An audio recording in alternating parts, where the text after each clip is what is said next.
guys, it's Crystal, and this is a Samsung Galaxy S8 Plus.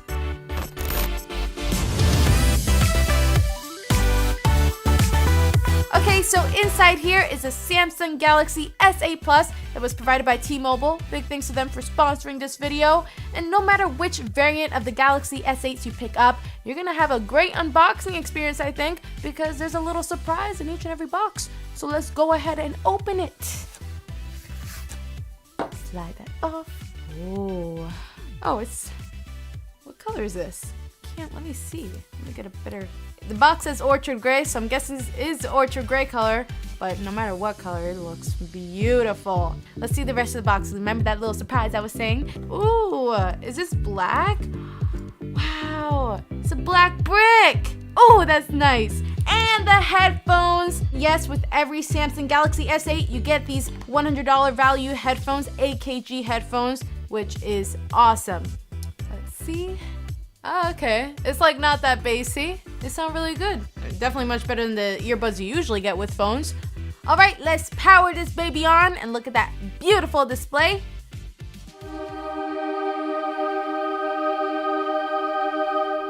Wow.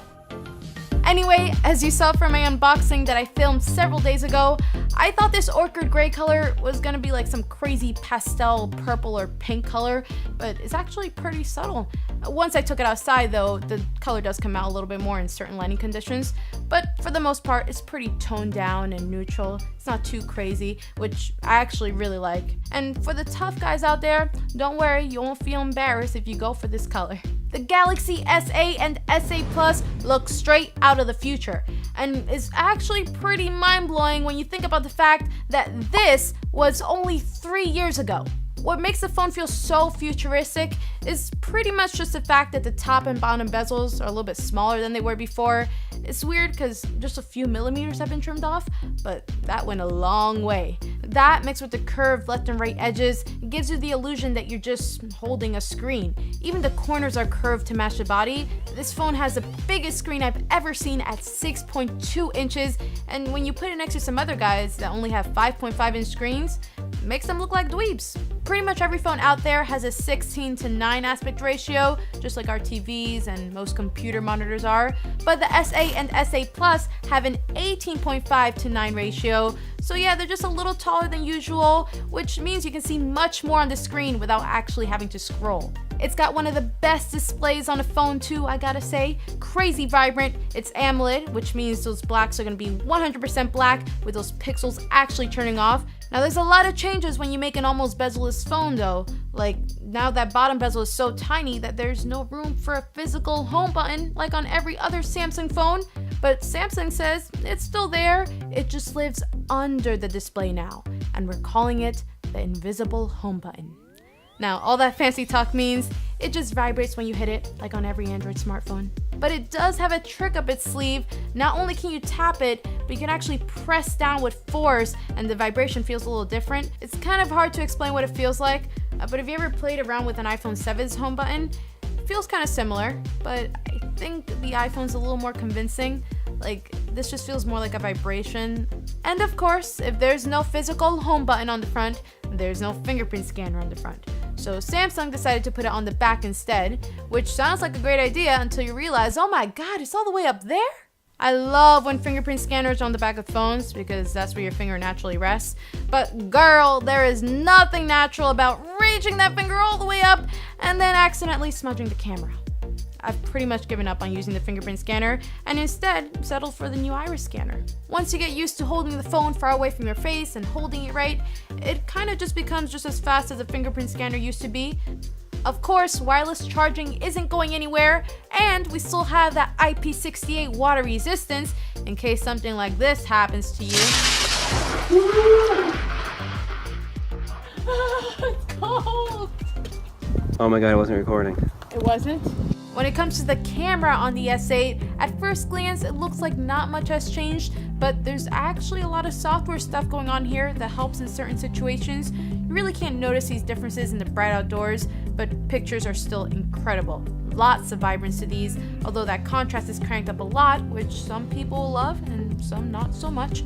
The HDR mode is fantastic, making sure your subjects are bright without making your sky blown out. The real differences you can notice in low light. There's actually a little less noise and graininess in photos now. The selfie camera actually got a pretty big upgrade from a 5 megapixel sensor to 8, so that pretty much means your selfies are going to have a little more detail to them, which is great because that means your pictures are technically going to be better quality, even though that means you can see the pores and makeup mistakes on my face better. Anyway, I was thinking of doing a full in-depth camera comparison between the S8 and the S7, so if that's something you guys would like to see, leave a like and let me know in the comments. As beautiful as this phone is, I was kind of afraid to see what the software actually looked like in the inside, because in the past, them was some ugly icons. But now things are looking much nicer. Everything looks a little more clean, and we kind of have a new theme with simple lines that don't connect. And yeah, it may not be my favorite type of design choice, but definitely much better than previous Galaxy phones. I love how you can finally rearrange the navigation buttons now, so you can put the back button on the left, which is where he belongs if you ask me. Then there's Bixby, which is Samsung's new assistant, kind of like Google Assistant or Siri. You can access Bixby by swiping to the right or pressing the dedicated Bixby button on the left side. Yeah, I know, Samsung is really hoping they use this a lot.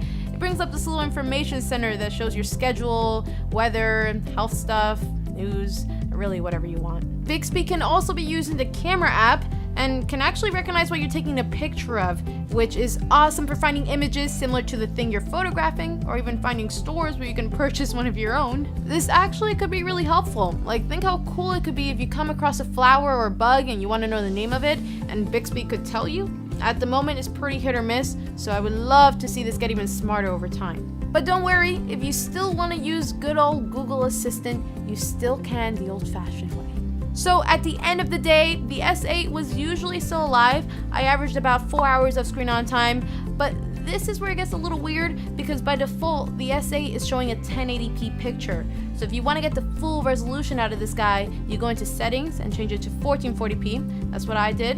And if you really want to, you can go all the way down to 720p. So yeah, if you're not crazy about all them pixels, just keep it where it's at 1080p. It still looks really good.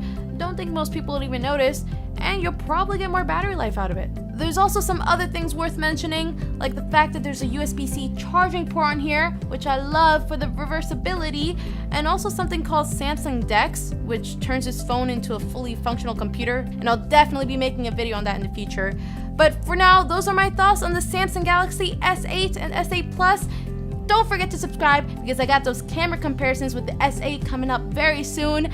Thanks for watching, guys, and I'll see ya later.